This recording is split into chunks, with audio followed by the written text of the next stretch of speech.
Excellent. Hello, thank you all for being here on this very, very sweltering day. I've been out. It's pretty hot out there, I take it. So it's nice to be here in air-conditioned space, so great to have all of you here. And I'm super excited to have this conversation with Karen. It was Ethelbert Miller that, oops, I turned it off. It was my friend Ethelbert, who's sitting right there, who turned me on to Karen's book. He said, because I had just come back from Everest Base Camp. I did base camp, I did not climb. So let's be clear. There's a big difference. So Everest Base Camp, I still have to sign those papers. I still have to sign those papers, just in case. We'll talk about that in a minute. But I did Everest Base Camp, and it was really an incredible experience. I did it with my son, who also loved it, and it was a great experience for the two of us to take such a trip. It was, excuse me, it took 5 days to get in and 3 days to get out. So, you know, there's really one major way to get into base camp from a little town called Lukla, which has a funny airport. Yeah. It's considered the most dangerous airport in the world. And excuse me. And so we landed in Kathmandu, and I'm sorry, I'm telling the story before we start the conversation. That's okay. So we fly to Kathmandu, and we spend an evening there, and then we fly out of there in a 20-person airplane. It's a 20-person airplane. It's a small, tiny airplane. Oh, that tiny. Yeah, small airplane with propellers, and the airplane takes off, but the time of the flight is unpredictable. So they tell you to get to the airport by 6:30, 7 o'clock in the morning, and you might fly at 9, you might fly at 11, you might fly at 3, you might not fly that day. And you have to go back home and then come back again the next day with the hopes to fly. And the reason why is because they have to have clear weather. Radar doesn't work necessarily in that kind of an airport. The airport is so tiny and the runway is so short that if they miss it by a few feet, it could be a disaster. And I remember I went there a few years ago and I saw a crash of an airplane that was at the bottom of that valley where the plane comes in. But it's a beautiful flight. You fly between the Himalayas, and it's kind of in a valley because the Himalayas are so tall that the plane is below the peaks. And so you're flying between them and almost touch the walls of the mountain. It's really quite something. And then once we get there, there's this big swoosh and it's like very exciting. The plane starts shaking and all of a sudden hits the runway is like this break that just stops everything, and you end up just almost hitting the wall. And it's funny because there's like homes and people are hanging up laundry and it's just like part of life. And it's uphill, right? It's a little bit of an incline. And so the way out is the other way, of course, and they fly out, and it's like they run down at the end, and then at the end there's a cliff. And so they fly out and it flies off the cliff. But it's exciting. So anyway, it was an incredible trip. So that's why I thought it turned me on to Karen's book, knowing that I just got back from the Himalayas. But let me do a proper intro if you don't mind. And I learned your name is Outen. What's the background of the name? We think it was probably Dutch. Yeah. So Karen Outen's fiction has appeared in Glimmer Train, the North American Review, Essence, and elsewhere. She is the 2018 recipient of the Rona Jaffe Foundation Writers Award, which is for incomplete work, right? What is that award specifically? It's an award mostly for works in progress. Works in progress. But also for emerging writers. Very good. Women. and has been a fellow at both the Institute of Humanities, the University of Michigan, and Pew Fellowship of the Arts. She's a graduate of the University of Michigan. You got your Master's of Fine Arts there. Yes. Very good. Very good. Well, congratulations for the success of this book. It's so exciting. Thank you. This is your first novel. It is. It is. And I was reading, it took you 15 years to write it. Yes, it did. Not the Everest part. The Everest part was probably the easier part because the business of climbing has sort of a dedicated beginning, middle, and end. And so that was easiest when I went away to a writer's retreat to write it and to concentrate on it. That let me really fully be engaged there. It was what happens when you get back on Earth that was harder. Yeah, of course, yeah. Because I mean, there's so much human interaction back on Earth, right? I mean, it's a lot going on with the book. And that was a little bit, you had to really kind of focus to follow it because it goes back and forth and back and forth. So can you give us just a brief synopsis of the book for those that haven't maybe read it? And of course, don't give away the spoilers. That's not going to happen here because we want you to buy a book. So please, can you tell a little bit of the synopsis of the book? Sure. DIXON Bryant is a 47-year-old school psychologist at a special school for boys. And he gets lured into climbing Mount Everest with his older brother. DIXON was once an Olympic-level athlete. And he decided, you know what, I can do lots of things, but I don't want to be swept away by anything. But Everest sweeps him away. So he leaves behind this community of children that he's very much a part of. His friends, his family, all of these people who think, what are you doing climbing Mount Everest? And he goes to climb. And I think what DIXON discovers on the mountain is not just the perils of being there, but he discovers a lot about who he is. And that changes his interactions when he comes home. So the book really takes place both on the mountain and back home on Earth, as I call it, when he gets back and has to reckon with what he has discovered and what has happened on the mountain. The book, I know that you had compared writing a book is similar to climbing the mountain, except I don't think anyone has died writing a book. I wouldn't doubt it. Maybe they have, maybe. But it's, I think one of the excitements of doing it is that ultimate fear of dying. Okay. I do. I think there's a thing about sort of becoming physically, mentally, and emotionally vulnerable. Now, I would rely on you for this because I have been nowhere near that mountain. And you have actually been there, and this makes me really interested in you. Well, but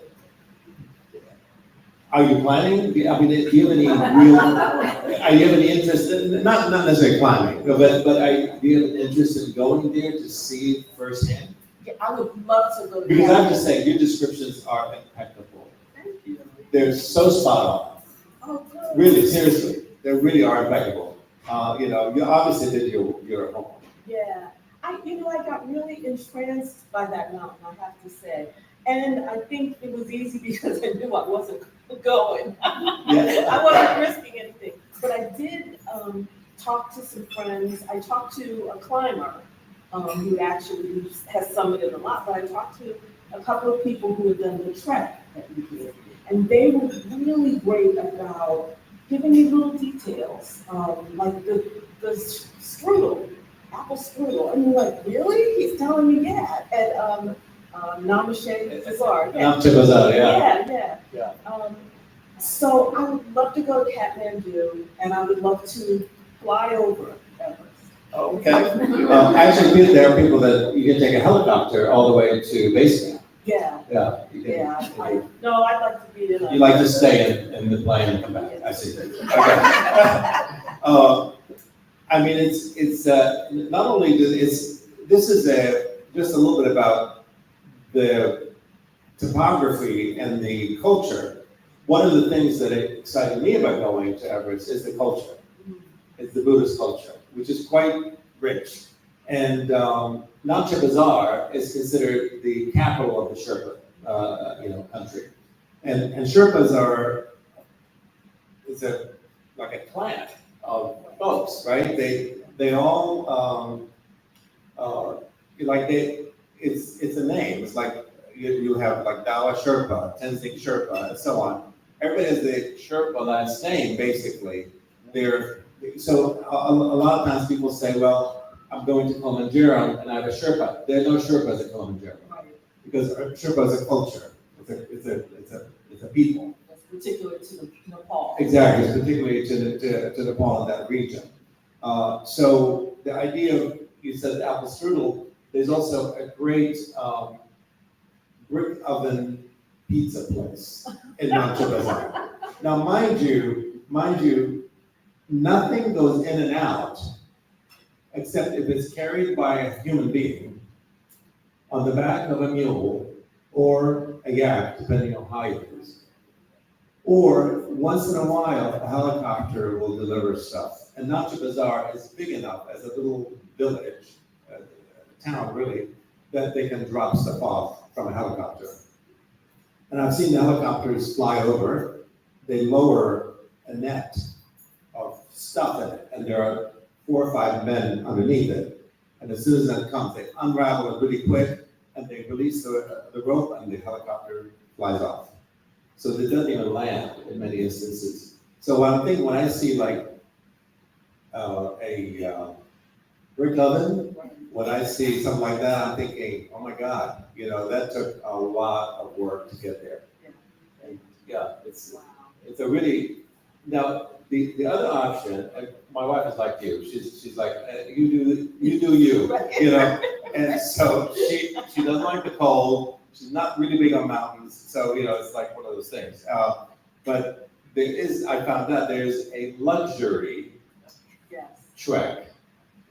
There's a luxury climb too. Yeah, so there's a luxury trek where you can actually go and stay at these super luxurious tea houses where you have like a chef and you have somebody who's a massage and you have people that help you down the mountain, up the mountain, and so on, just to say you did it. But This beats the whole purpose. That's like I totally. You go to Mount Everest and pay not just the $75,000 or $65,000, but the $100,000 so that they can have quote unquote trained chefs, so that they can have espresso machines, again, carried up on the back of some human at that height. I mean, go home. That's what you're going to do. Well, it's really funny because the base camp is like a little village as well. A lot of tents, and they have a food tent, a big food tent, and they have sushi, and they have like really good food, and people can opt into it. They have a massage tent. They have it's like an ecosystem, and people that get ready to climb spend a few weeks there.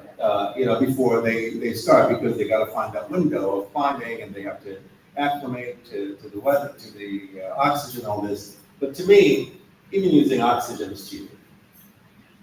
I don't know. If you're in the death zone, want oxygen. It's called the death zone. Don't go. Well, and that's why you were smart enough to trek. That's right, to the base camp, right? So, tell me about the process of. First of all, how did you come up with the idea that I want to make this about Everest, having never been there? I mean, that takes a real leap. How did you come up with the idea that I want to do this about Everest as opposed to a more manageable mountain, let's say Colorado or in Alaska or something? What fun! What fun would that be, right? So how did you come up with that, and what was the process of you kind of getting so deep into it that it feels like you're there? Well, thank you for that. I'm glad to hear that. DIXON appeared to me.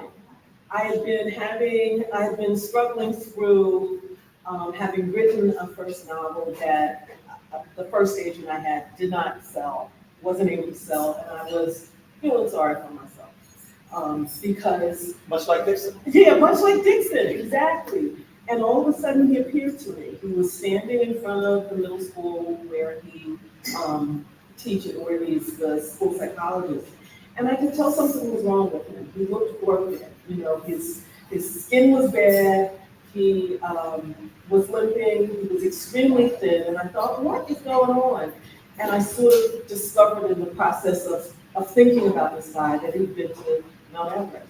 And before that, I don't know that Everest was ever really a part of my consciousness any more than the disaster in 1996 had made me think, wow, people are doing this, people are dying. And I, saw the Everest IMAX movie, I read Into Thin Air, and then, that was about it. And then suddenly here's this character who presents himself, and this is what he's done.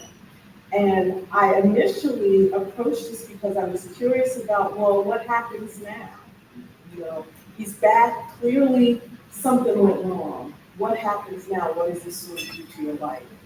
And that set me, going off on a tangent. Is he someone you knew that you kind of put in there? Or is he a complete composite? Completely himself.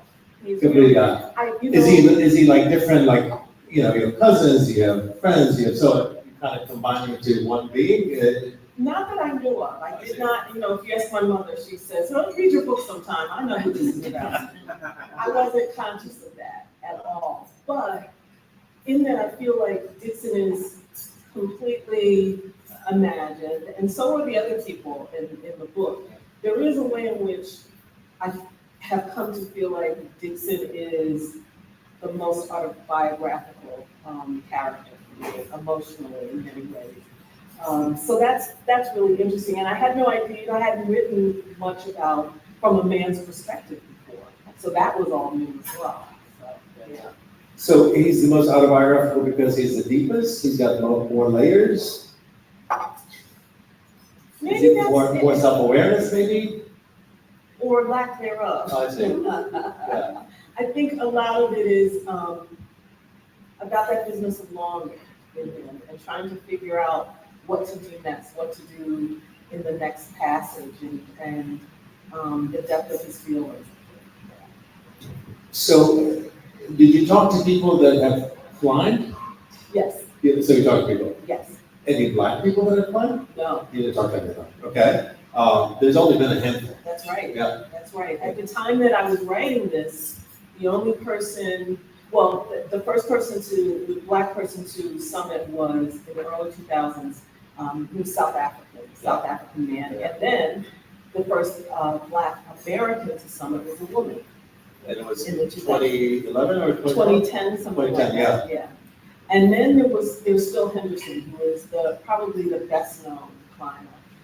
He went up in 2012 with the National Geographic team. He did not summit at that time. He had some problems with altitude sickness. But I knew when I was setting the story, I had to figure out, okay, when is this going to be set? Because I don't want to compete with Phil. And after that, there were earthquakes. There was an avalanche. There was a Sherpa rebellion. So I had to set it someplace where those wouldn't also be interfering in the story. Because they said they wanted to be the first. Yes. Yeah. So there weren't a lot of Black climbers, and what's been thrilling is that last year, Full Circle was the first all Black American climbing team summited Mount Everest. They went on an expedition, and most of them summited. So that's really thrilling. And they all came back alive? Yes. Very good. Yes. Well, you mentioned the 1996 incident where anybody who has read Into Thin Air by John Krakauer. Yes. Such a beautifully written book, I have to say. It's one of those books that you can't wait to turn the page, much like yours, honestly. And it was very, very exciting. And I think if anyone has any, thought like, I could do this, they read that book and they have second thoughts. Yes. You definitely are, because these are the top climbers in the world. Ended up not making it back, dying. And it's pretty horrific. And John Krakauer obviously made it back and was able to write about it. But and it's an interesting mix of what I discovered. There's sort of two tiers, I think, of people who are climbing, and there are those dedicated alpinists, the ones who are going to climb regardless. They've been to all of the mountains, big and small. They've probably all climbed with each other. And then there are the clients, and those are the people who are more inclined to pay the $65,000 to $75,000. And they're the people who are more inclined to get summit fever. Because if you're spending that much money, you want to get. You don't want to come back. That's right, exactly. And you get to this point, and that's why I'm fascinated with you in your 2021 fund, I think it was, or your trek when you turned around. You were within shouting distance I was. of base camp. You can see it. And this happens to people on the mountain too. I can see the top of that mountain. What do you mean I have to turn around? But you decided, I'm not well enough, I'm turning around. But what I also love is, you also said, I'll be back immediately. It didn't take any time. No, it didn't. I was really upset at myself. I felt And like, yourself. yeah, I was very mad at myself because I thought, first of all, what made you think you could do this, first of all? And now that you're here, what a waste of time. That was the initial feeling. And then you walk away and feel like, I've gained so much just by being there, by communing with these mountains where the Buddhists see mountains as gods. And you think like, really, a mountain god? No. But when you are there, you start understanding exactly what they mean. Because that massive, enormous, unforgiving structure in front of you that can just squash you so easily, you have to have respect for it. It humbles you as a human being. And you feel so tiny next to it. And I always believe that sometimes we think of ourselves as being really big, Yes. We walk around taking up so much space, at least we think we are. And then when you're standing next to those mountains, you feel, I'm tiny. And in being tiny, you connect to the universe in a different way. You kind of become part of it. You're no longer this big thing walking around taking up space. You're part of this universe, and the mountain sucks you in. Interesting. And still, when you're on that trek and you realize physically you're not feeling well, you need to turn around, you didn't hesitate in thinking, I'll come back. How? No fear? No, it's funny because when I went there, it was during COVID. There was hardly anyone on the trek. Normally, they get about 30,000 people a year, the trek. A third of them make it to base camp. 2/3 make it to base camp. A third come back. That year, they had like 300. It was nothing. And of course, economically, it was devastating to the whole community because that's all they have. All these little tea houses along the way only survive because of the trekkers. And once the trekkers are gone, they have nothing. Like literally nothing. There's nothing there. And so when I was there the first time, it was me and the Sherpa. And a wonderful Sherpa. His name is Dala. And every tea house we stayed, we were the only people in that tea house. Wow. And so the last tea house we stayed was very cold.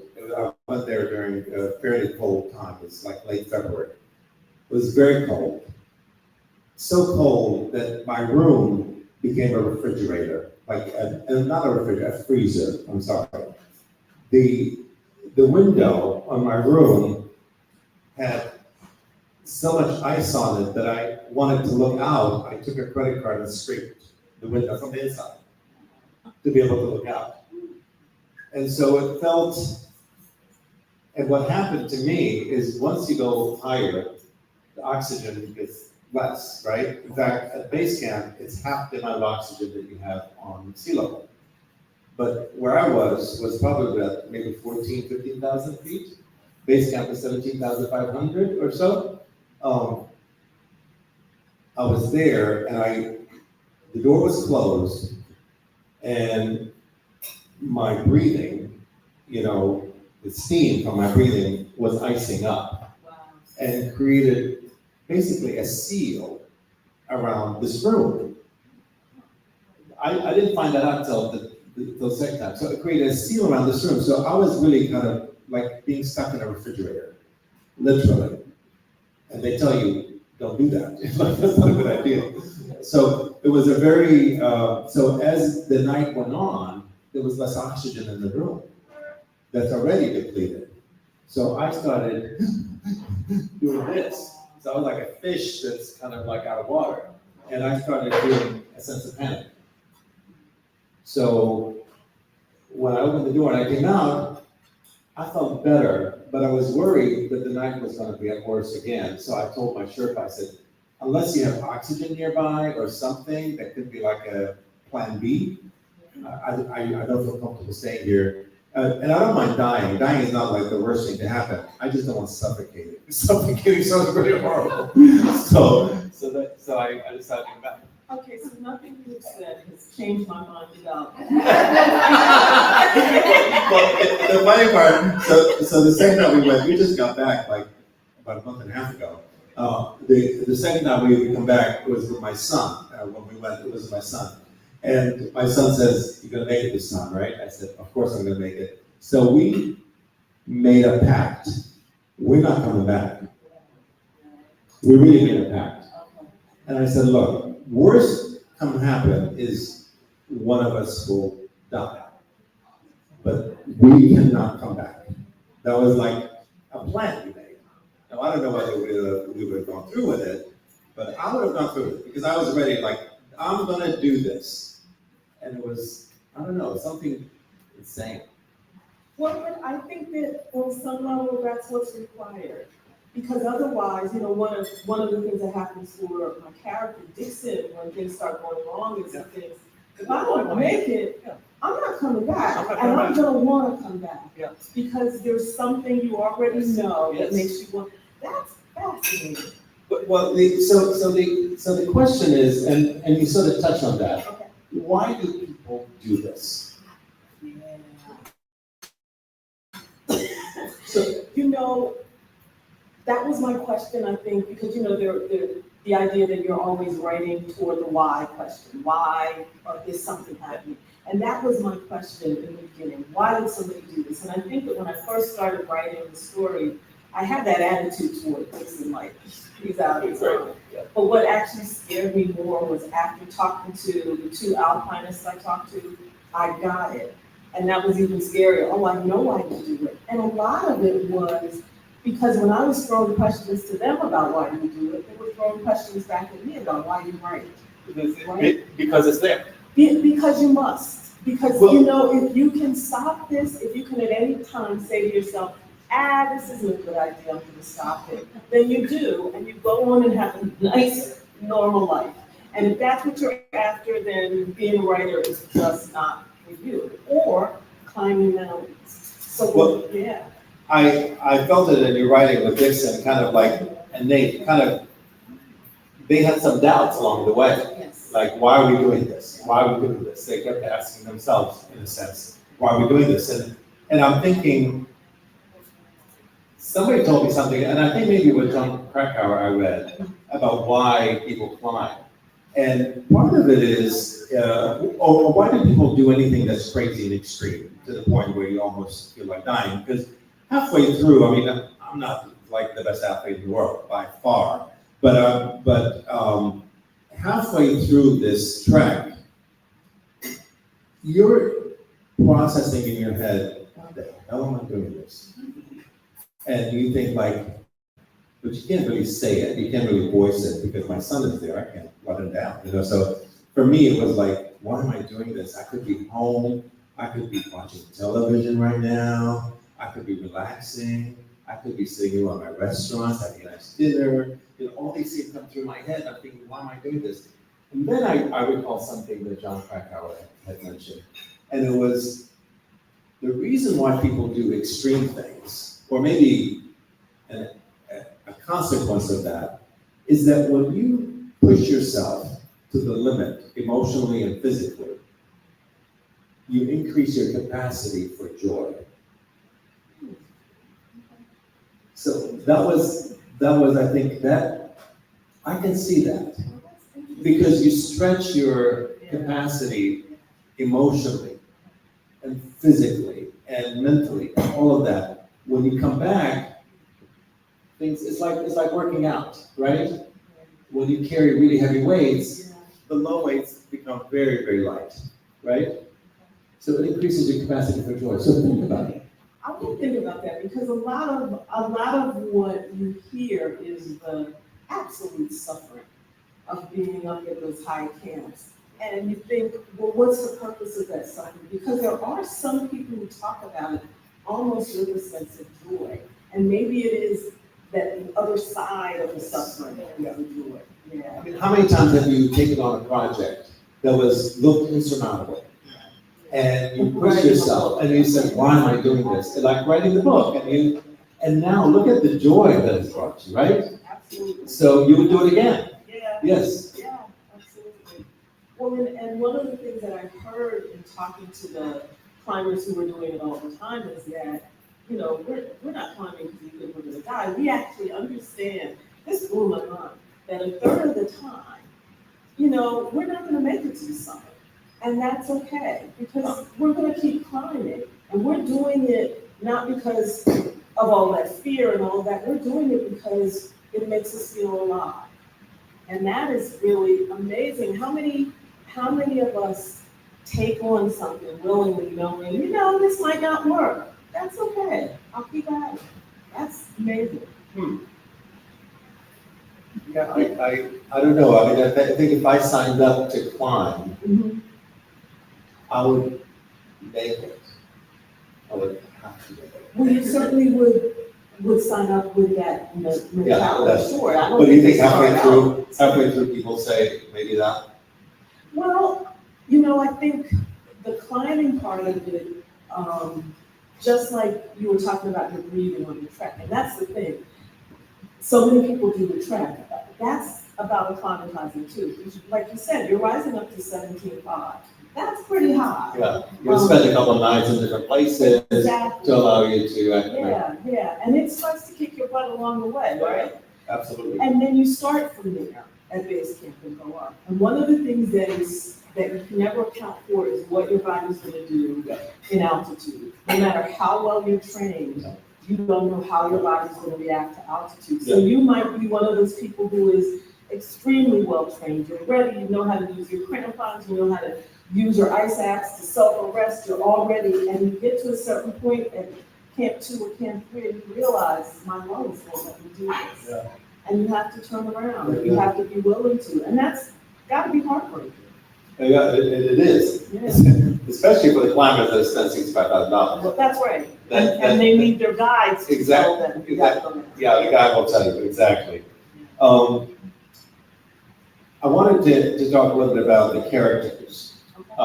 You know, the difference between DIXON and Nate and how the interaction, that sort of brotherly interaction, which I have a brother, so I get it. So it's, they're kind of the yin and the yang a little bit, right? Yes. So obviously, I'm thinking that was an intentional choice for a writer to find these characters that are complementary yet very different from one another. Can you speak about those characters themselves? Sure. I think I love them both. I thought of Nate as the guy you know you're not supposed to go out with, but you just cannot resist. Because he's irresistible in lots of ways. And in fact, even sort of seduces his brother into going on this trip. For a while, I thought he was the younger one, because, Exactly. then he's not the younger one, he's the That's older one, right, yeah. right. You thought he was the younger one too, yeah. And I did that dynamic deliberately because I think it really speaks to the sense of responsibility and that DIXON ends up having for Nate, and also the ways in which Nate bristles at that a little bit. You know, like he's the older brother. Yeah. He should be able to be in charge, but everybody relies on DIXON because DIXON's just the much more stable, reliable one until he isn't, you know. And so I think what I loved about their relationship was that I felt there was this deep love between them, but also this longing. They each longed for the other person to rise to whatever image they had of them. you know, you can do this one thing, I'm gonna push you, I want you to be the person that you are in my mind, that I know you can be. And I thought of that as the depth of their sort of longing and love for one another, but also the point of contention. Why can't you be better? Why can't you be different? In my ways, yeah. And it's interesting because you trust a brother to push you because they know you well enough to know when not to push you, right? Exactly. So that makes a lot of sense. Now, I haven't read any of your other work, but I plan to because I love this. But is this your first male characters, major male characters Yeah. that you're writing about? Yeah, I've always written from the viewpoint of women, so it actually, and this may be what took 15 years, it took a long time for me to realize all these women I was putting into the book didn't belong there. And I had to keep moving them out, and it was actually a little scary to realize, oh. Did he have a sister or something? Yeah. No, there were love interests and all kinds of things that just didn't belong there. Because at some point I realized this is really a story about these two men and their relationship to each other. And then these sets of men. So we've got DIXON and Nate, then we've got the Sherpas, and the two Sherpas are brothers. And then we've got Marcus and Shiloh, the two students who were really important in his life. So I had to wrap my head around the idea that, oh, I'm writing about all these men's lives, you know. So it was very different. Interesting. Yeah. Yeah. Did you find any surprises in the process? I mean, writing is obviously takes you in places you had no idea you could go or plan to go. So what were some of the surprises that came out from the process of taking on these men and forming their character? A couple of things. One was, man, they get away with a lot of stuff. I just have to say that. I noticed that men could get away with a lot of stuff on paper, but I know women couldn't get away with it. And it was funny because as I was writing it, I remember having had a sort of a deep writing session with DIXON, and then I was talking to a male friend, and he was like, you know, you're kind of thinking like a dude these days. What's going on? And the other surprise was Shiloh. Shiloh, who is, I guess, the bad guy, but also is really essential to DIXON's process of becoming himself again, I think, is a really troubled kid that DIXON works with. And he was supposed to be in this book for about a page and a half, and he would not go away. Mm-hmm. So that when I would sit down to write, it was like Shiloh's right here, like, hey, and I couldn't write anything else until I realized that he was essential to the story and I had to deal with him. And so he carries through for most of the book, because he wouldn't go away. Interesting. I wanted to have an opportunity for people to ask questions if you have any, and then we're going to do a book signing afterwards. So, any questions? You can talk more about the mountaineering woman. Oh, yeah. Well, that's not just me. That's, you know, in the culture, when we're talking about it's a god, it is Shomalongwa, mother goddess of the earth. So for the Sherpa people, for the Buddhists, that is a mountain. And often climbers talk about mountains as women, which I always find fascinating, you know, because there's the idea of this mountain is a woman and then the other languages we're going to conquer it, that sort of thing. But I always come back to Sir Edmund Hillary when they asked him, you know, how did you conquer Everest? He said, I did not conquer her, she relented. And she really is, you know, the Sherpas believe this is a living, breathing entity. So the puja ceremony, the ceremony right before they go to climb, is a ceremony essentially to ask permission of the mountain. You know, because, and they'll say, if she doesn't want you up there, she'll let you know, because of the way it blows, all of that down. So I feel like the mountain was very much alive to me. And in fact, one of my early leaders said to me, I don't trust this woman.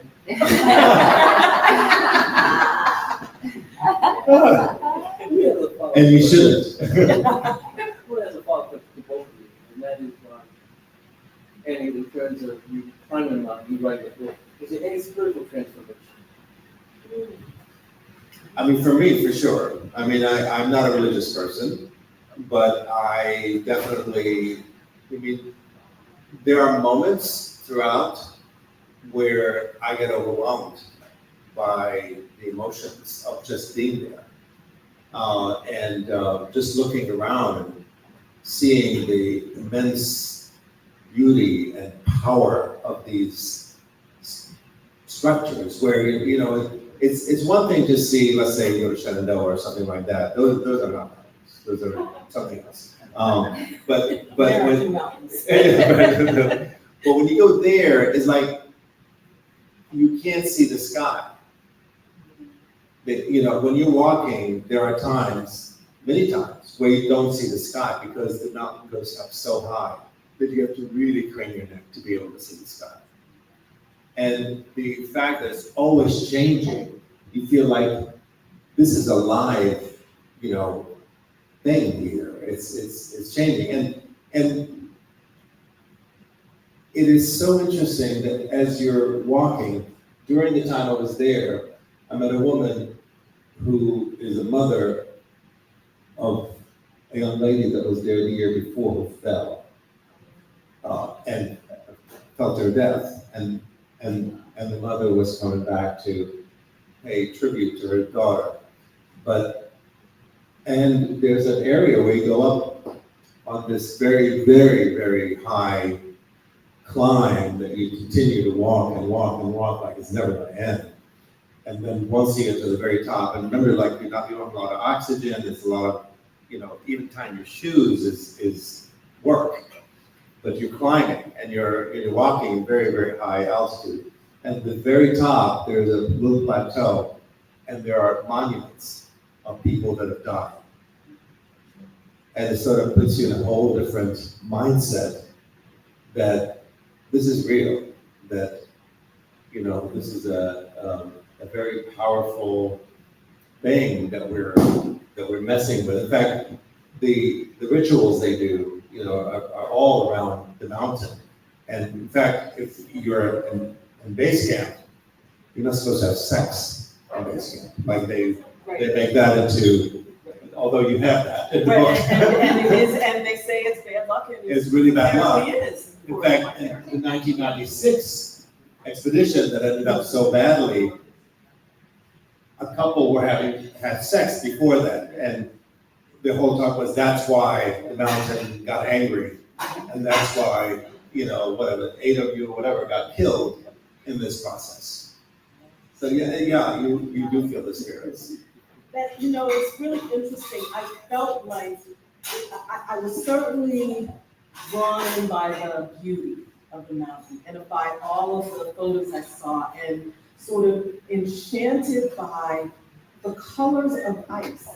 Oh yeah. That ice can be this beautiful, almost neon turquoise blue. It's gorgeous. It's so pure because it's not gotten sunlight and it gets darker. It's kind of astonishing. So I feel like if I actually went, I might have that transformation because I could feel that would be the power of that mountain.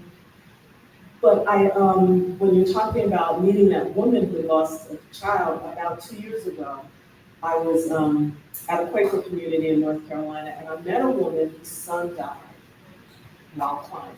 Ooh.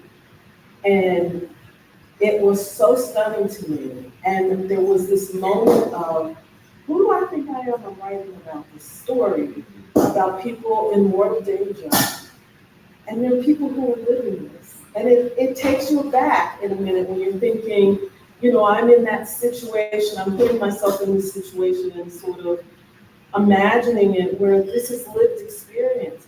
And she was lovely to me. She was like, I understand that, you know, this is something to write about. And she said she had come to understand her son was only 27, 28, I think.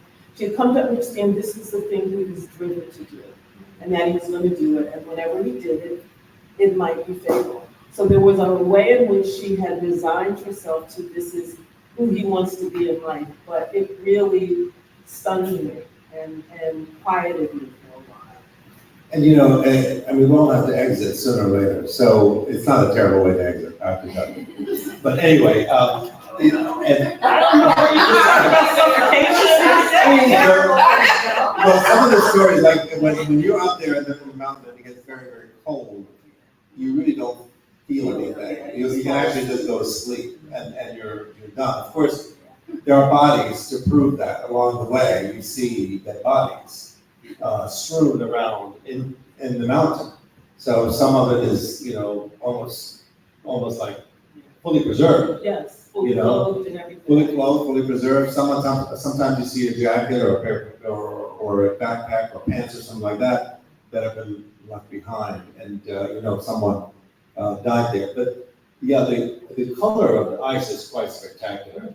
I mean, at base camp, it's quite spectacular. You see the turquoise, you know, and I also had the pleasure of going to Antarctica. This is a few years ago, a couple years ago. I'm a bucket list dude, just as but in Antarctica, you have that blue ice, that turquoise ice, that is absolutely breathtaking. You know, and you see it all around you. Of course, you're observing it there as opposed to necessarily climbing it. Yeah, I could do that. Yeah, you can do that, yeah. Well, this was an expedition where you go and do some experiments. But you know something really fun? Polar plunge in Antarctica. Yeah, that was really fun. No, I'm sorry, to see why you were in the mountain. Yeah, Your idea. we did a pole plunge, but it was really funny. We did this long hike up this glacier, and of course you're exhausted because we had picks and crampons and all that. And by the time we come back, you're like very hot and very sweaty, even though it's like, you know, 0 degrees outside. And the guide said, "Who wants to polar plunge?" And of course, I raised my hands, you know. And so there was a whole group of people. So what do we do our clothes? He said, you take off all your clothes. And so people started to take off their clothes. Some of the men took their underwear off. Ice and underwear doesn't work well. So the man kept the underwear off, yeah, just for their own sake. But anyway.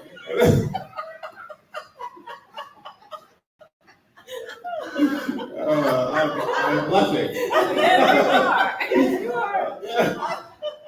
So anyway, yeah, it was amazing. And then after you, so you and I wouldn't jump. Like if they said jump off the ship into the water, I wouldn't do that because I think I might not come out. But I did walk. You can walk in, and you just kind of quickly dive and quickly come out. A lot of screaming, and then you come out and you put your clothes back on wet clothes, with wet underwear, whatever else you want, and then you get back to the ship and you take the longest, hottest shower you've ever taken in your life.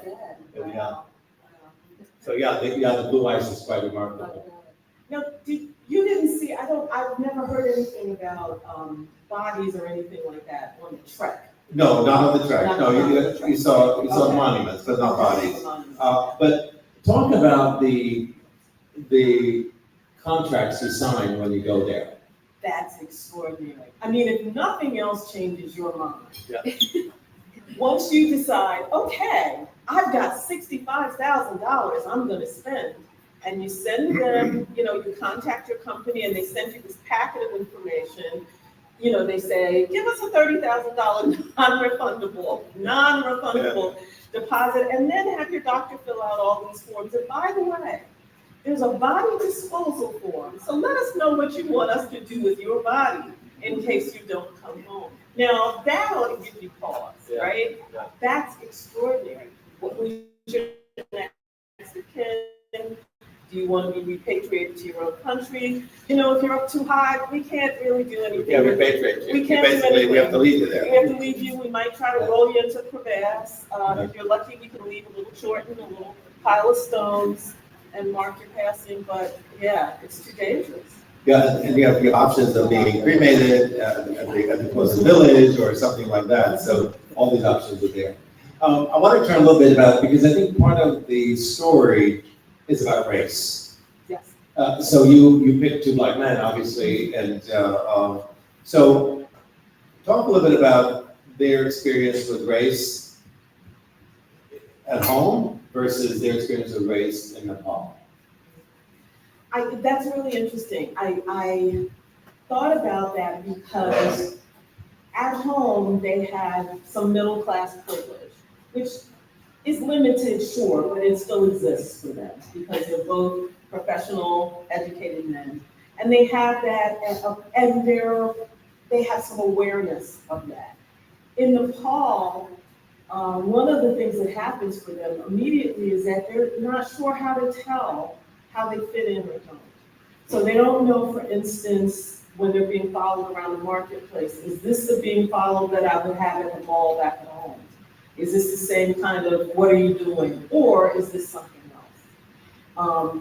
And they had thought that being in this country, especially because there's so many brown people, they're seeing lots of people. They even see, because I've seen pictures of old men with dreadlocks, right? Who are on the street in Nepal. They're kind of like, wait a minute, where am I, what's going on? And even despite that, they're still not quite sure how they fit in. And they had thought, well, we won't have to do that navigating thing that we have to do at home of thinking about race and all of that. And we can use that extra energy, almost like it's a superpower, right? We can tap into that and that'll help propel us. But they find that they're still having to sort through, what do people mean? What do they mean? How does that happen? Even with the Sherpas, when they're arguing about who's going to take them, they think, are they arguing about, we don't want to be Sherpas to black guys? No, it turns out it's something completely different. They're not sure how to negotiate any of that. Yeah. Here in the States, they're experiencing microaggressions, whereas there, they're just macroaggressions, I guess you call them. Exactly. But yeah, it's a whole different approach. Like they want to touch their hair, they want to, you know, it's done with innocence as opposed to malice. Right, exactly. Yeah.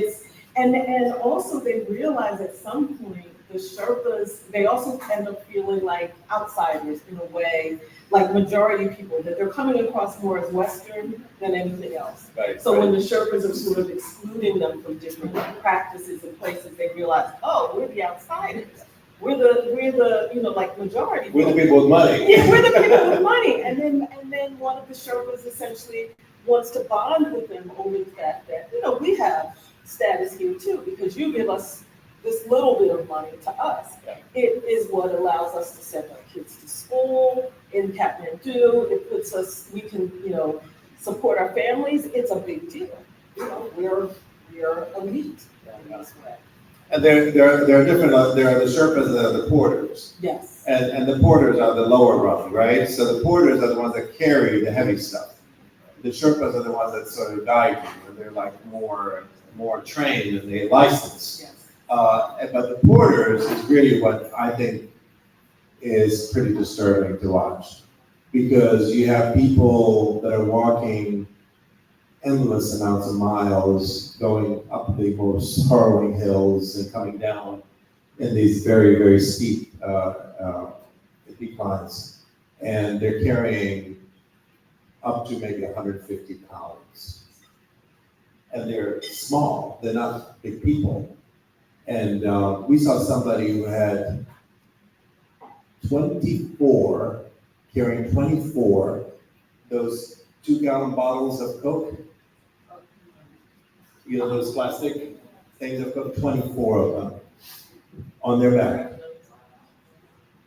Cases of beer, like 10 cases of beer, all kind of tied together on this person's back. And they're walking step by step by step.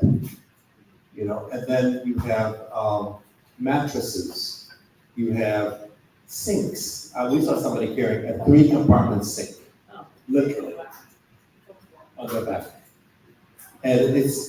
And so you're walking around thinking, they're doing this for me. Yes. So at some point, you're really kind of questioning, what are you doing there? It's disturbing in that way, because on one hand, you know, you want to make sure that you're getting a team, whether you're trekking or climbing, that is paying them well, because you really do have to pay attention to that, and making sure they're getting the tips and all of that stuff. But it's still a small amount of money, comparatively speaking, $6,000–7,000, right? But that is enough to change their lives and Absolutely. to sustain a whole family system Absolutely. for a year. And that is mind-boggling. So you feel like, oh, we shouldn't do this, but we need to. But they're doing all of this work for me. It's quite a conundrum. Yeah. And they, you know, for a lot of these guys, especially the boards, that they have certain rules and guidelines on what Sherpas or what porters are allowed to carry or not, but they break the rules because they get paid by the pound or by the kilo. So for them, I don't care about the rules. I need to make money, and they're walking around with shoes that I wouldn't walk on the sidewalk here with, because they know they're just not comfortable. Sometimes flip-flops. And we're talking very harsh terrain that's not very forgiving, and rocks, and, you know, the one young lady that died, that fell off the cliff, because you have these declines that go like this, and then you have a quick turn, you know, sort of zigzag the other way, and if you slip coming down, your momentum can carry you over very easily, especially if you're carrying heavy products. But and the vultures are always circling, waiting for the person to fall so they can go for it. But it's Wow. I mean, I think that's more disturbing than the body disposal. yeah. If you're being followed by vultures, you gotta because rethink your passage. And it happens, at least 1 or 2 people die every single time. Yes. So, you know, yes, please.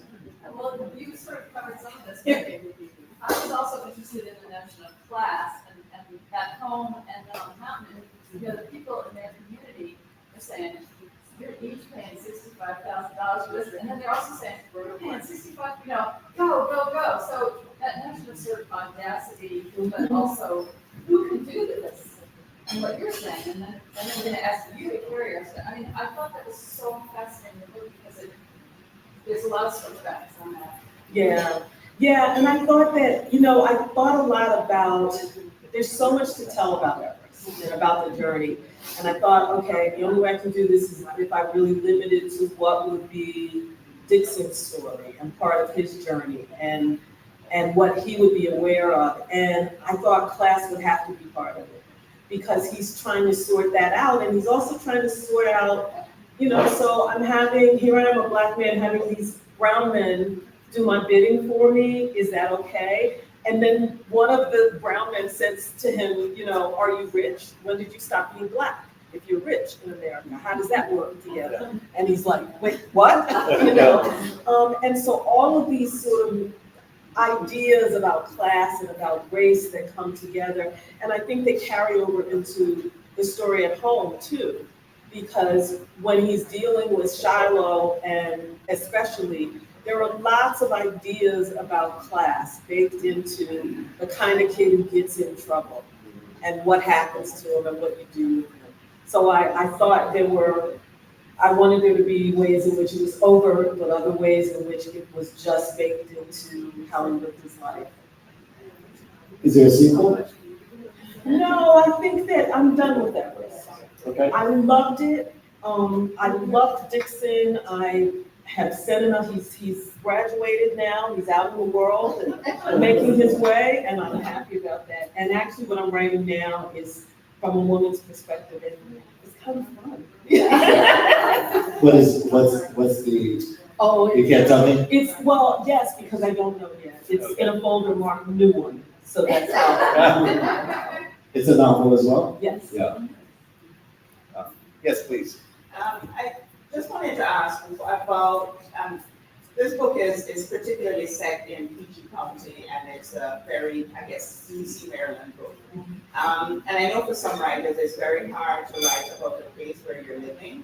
So can you talk a little bit about the process of deciding to write about home, and what was easier, writing about a place that is, Nepal or? Was much easier to write about Nepal.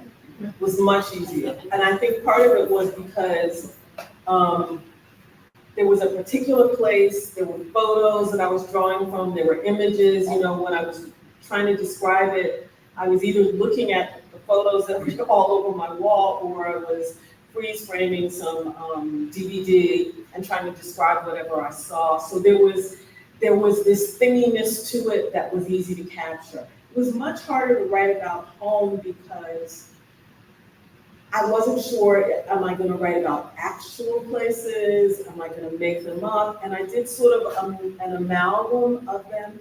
And you're never sure how much you're relying on people to know these places and to understand the nuances of them versus having to over-explain. And that's a tricky line to walk, because somebody who is from the area is going to read it and say, I already knew that, or that's not how it is. But somebody else will come to it with a fresh eye. So it's tricky. It's tricky.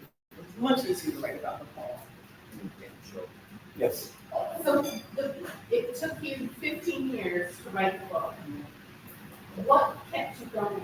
Was there any at the point where you were like, nah, I don't want to do this? Oh, God, yes. Yeah, she talks about that, yeah. Yeah, there were so many moments. I mean, one of the things was my friends who said, keep going, keep trying. I mean, there was a retreat I went on with my friend Elizabeth, and we were supposed to be there writing. And I came with a bunch of books, and I said, I'm not writing, I'm done. She said, okay. What if you tried so-and-so? Nope, that's it. And I felt like I kept striking matches. I'm gonna burn this thing. And she would go, how about if you try such and such and such? There were so many moments, and I think if I could have, if there was anything else I knew how to do, I would have stopped. But somehow I would go back and look at it and say, I love this man, I love DIXON, I love this story, I want to get it right. And I just couldn't stop myself. I love the way you talk about your characters as if they're like they're real people, and that DIXON appeared before you and he was not doing well, and you had to figure out why.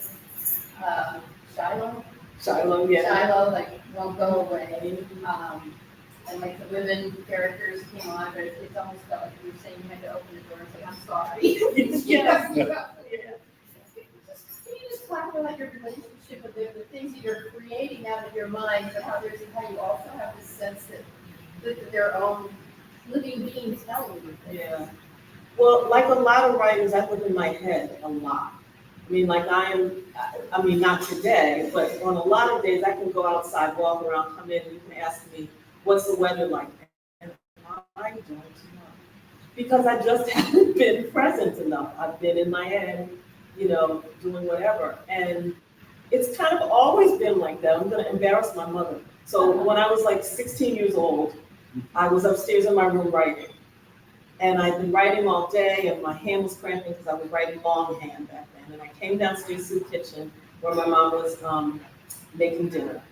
And I sat down and I said, oh my God, these people won't stop talking to me. My mother's a social worker and a therapist. She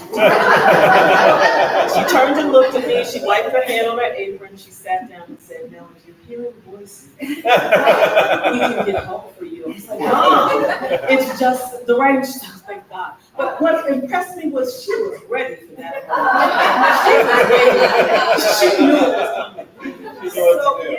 So I think there are always people in my head. There are always situations that I'm making up in that way. And after 15 years, I mean, DIXON's probably the longest relationship I've had. So he's really part of me and really connected to me in that way. So it is weird. It's weird.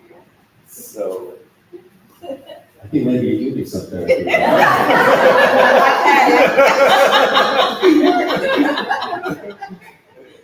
take that fantasy a little too far. Yeah, you gotta be careful. And yes, please. So, I have not had the pleasure of reading DIXON Descending. I'm looking forward to reading my side copy here. I'm glad I didn't pick one up on Amazon. There's so much, just someone who hasn't read, there's so much, just in the title is suggestive of, you talked earlier about this spiritual transformation. I'm gonna have to try to not think about Andy and thinking about DIXON, which in your title, I'm guessing he's going to go through some kind of real serious transformation. Yes. This is not even a question that I kind of want to get to, and I don't know that I necessarily have a good question for you, but we talked about a few things here, the transformation thing, I'm interested in that. I'm also interested really in the conversation you were having when you were talking about writing about men versus women, and you talked about the mountain being a woman, and you talked about this next work that you're working on that you're excited because it's about a woman. And so, like, an aspiring woman writer, right, who's comfortable writing about a woman, like, what kind of, and you can ignore this question altogether, but what kind of, like, just maybe one example of a choice you might make if you're writing male choices. Interesting. I can ignore it. No, I don't want to ignore it at all. I like it. I like it a lot. You know, character drives everything for me. Everything starts with character. It starts with who shows up, right? DIXON happened to show up. If there had been a woman who showed up, then that's where I would have been. So I'm usually trying to be so deeply inside that person that I don't necessarily think of it as choices, but I'm sure I'm making choices. And some of the choices may be very much about how somebody responds to something, right? The way you respond in the world as a woman versus a man. The things that I really became focused on as I was writing the book were about the weight that men carry, that Black men carry in their lives. Here's an example. It broke my heart. I was in Bed Bath & Beyond in Crofton. You know, the people who are there are solidly middle or even upper middle class. There's a family right next to me. There's a Black man, maybe 40, his wife, little kids, 5 or 6 years old. They're buying something next to me, laughing, talking, all of that. As they get to the exit to go out, the alarm goes off, as if something hasn't been removed, one of those tags. And the man immediately drops his bag, lifts his hands over his head, and turns around. And the fact that that was programmed into him, that this is what it must do, broke my heart to no end. And the fact that his little boy, who was 6 years old, watching him, and that this is probably what kept him alive up to this point, right? So there were things like that, those choices that I became really cognizant of the guy who comes to my door soliciting something, and I open the door, cranky, because you know how we are. Who's that at my door now, right? So I open the door and look, and the guy sees my face and he jumps back. And he says, hi man, to try to comfort me. And I think, oh man, did I do that to him? Did I do that thing? So interesting. So those are the sorts of things that I became really aware of while I was writing this story from a man's perspective. That's fascinating. Great answer. It's funny, this is a little different, but as an Arab and Muslim person living in this country after 9/11, it was a very strange place to be. And I remember going to the airport for the first time and seeing how, first of all, I was really nervous, but what always breaks my heart is when I see little 5-year-olds who walk up and immediately put their arms out. We've been programmed to just fall in line and follow certain orders, and it just breaks my heart. Yeah. I miss those days where you just walk onto a plane, without having to go through, at least for me, always feel like a humiliating experience.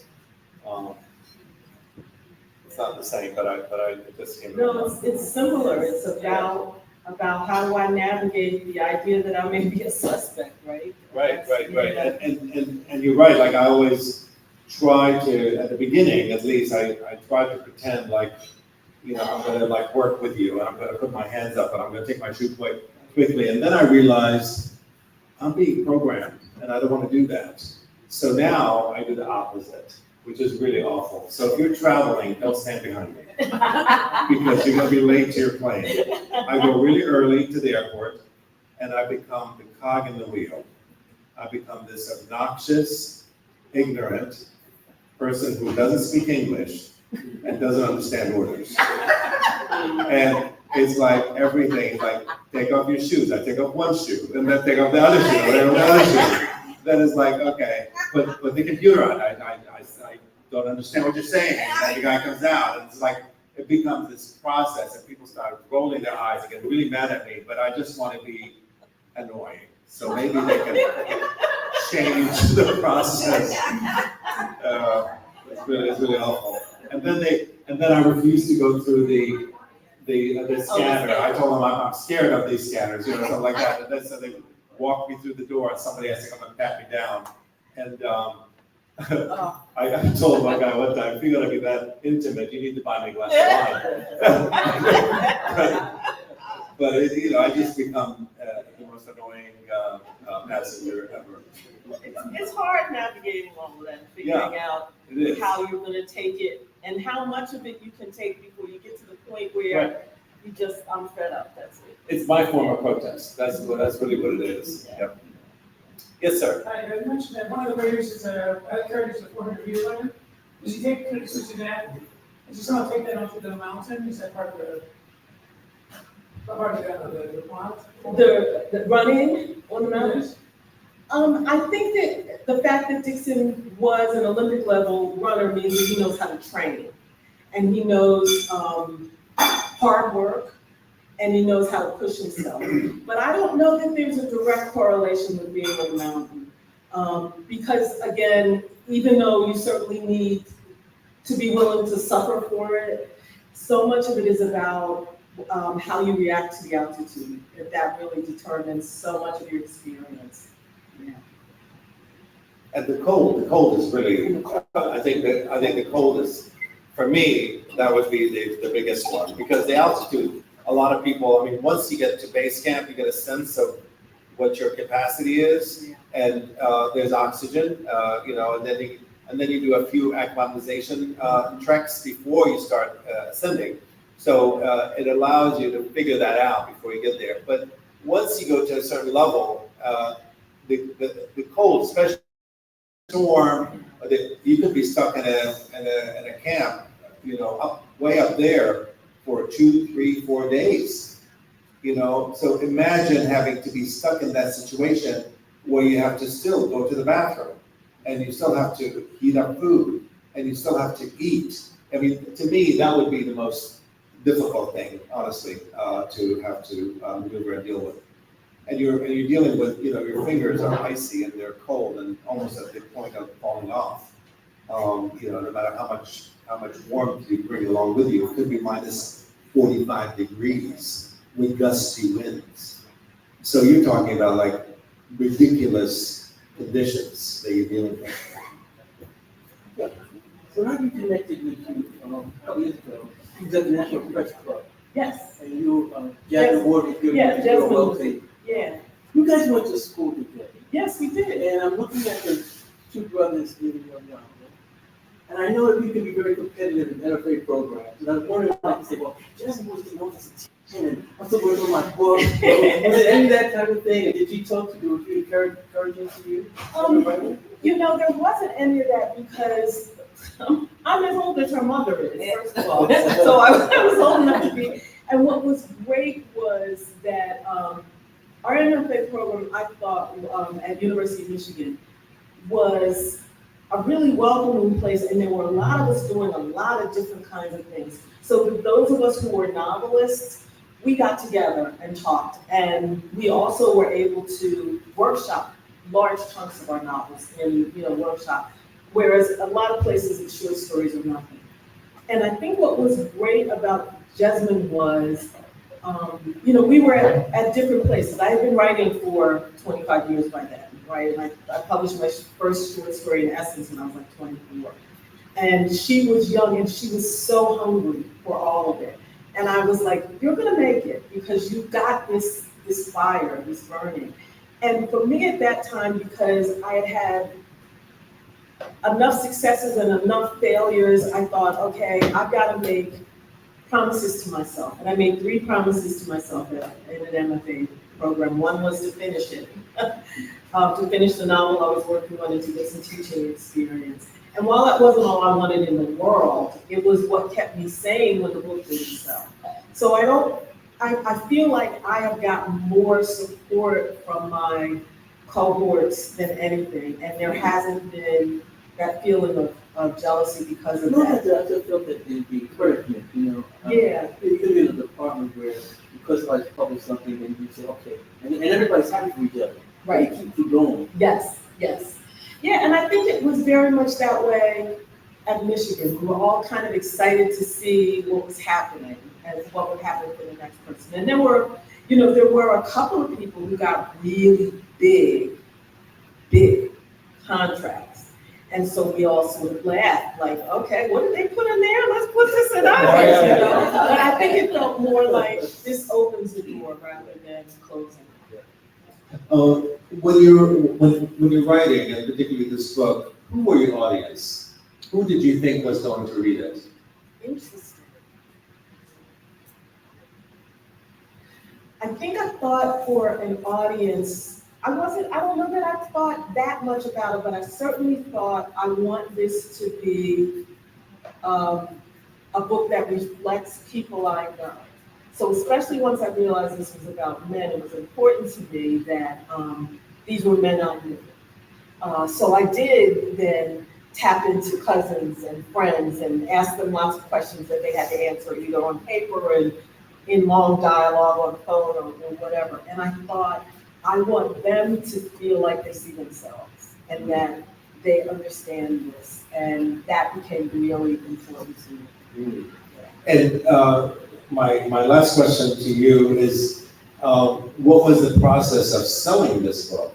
Because it's an unusual story. If I'm an agent, I'm thinking, who's the audience? Who's going to buy this book? Who's going to be looking at it? So tell me a little bit about that process. Yeah. I was worried about that because with my first novel, that was part of the problem.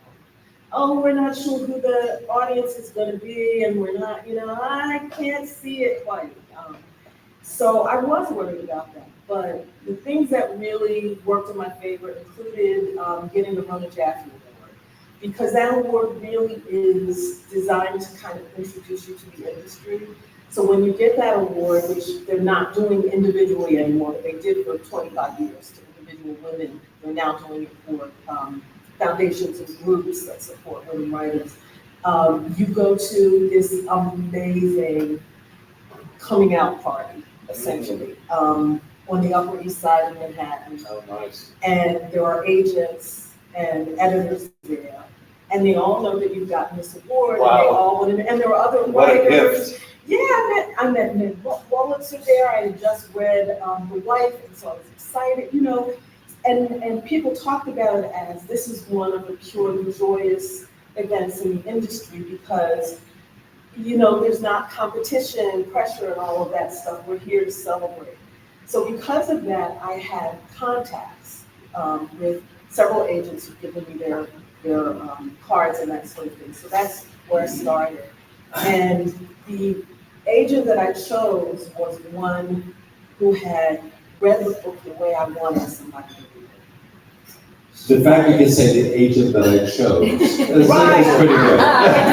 I realized that I was really in sort of the hollow ground. I was really grateful to Rona Jaffe for that because they paid attention when I sent the book, and they remembered because you hear 2 Black men on Everest. Wait a minute, what?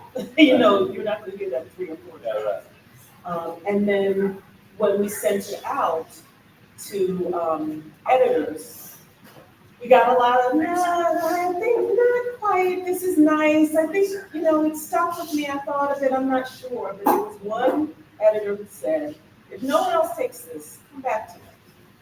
And, It's a strange comment. well, but it happens a lot. It happens a lot because it means there's some work that I think can be done. Oh, I see. And if she's willing to do I it. see, I see. So when we went back to that editor, Pilar, young Latino woman at Dutton, we initially did a lot of work before she ever said yes.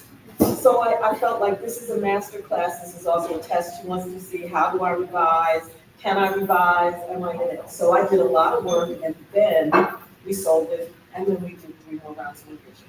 Oh, I love it. Yeah. Well, congratulations on so many levels. You're such a wonderful human being as well. Just your chemistry is wonderful. So really enjoyed having chat with you. Thank you, Ethel, for making this introduction. Thank you. Thank you.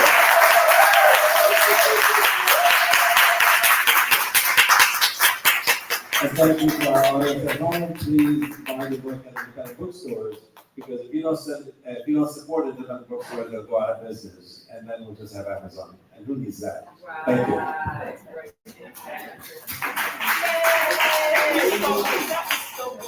Oh, I'm so glad. Thank you. I'm so in awe of what you did. Oh. I really am, because I think the trend in all of us of maybe pluralism. Oh, wow. I know, moving that is. Yeah. I'm 70. Yeah, I'm 69 actually, but